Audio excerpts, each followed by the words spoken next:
Data models are powerful, but they cannot resolve everything.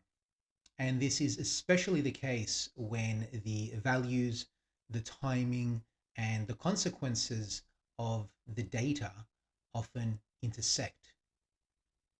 What I continue to see when working with my own data or with clients is that models are very good at surfacing patterns, but they don't always tell us what matters most.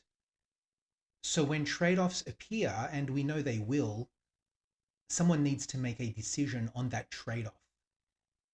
And this is because the context, and that's the real context driving the underlying relationships within the data, often sits outside the data set itself, some external trigger, for example.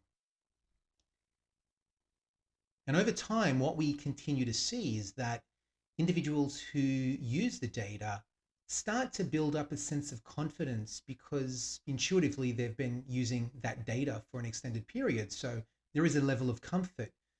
But whilst this is occurring, the underlying context, the real triggers for why that data is showing what it's showing, perhaps doesn't have the same level of increase in understanding. So there's a slight contradiction, arguably, there.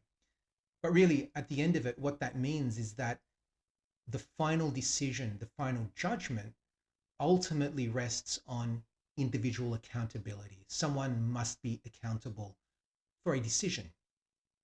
When leaders expect models to remove ambiguity, risk will increase. Data informs judgment, but it does not replace it.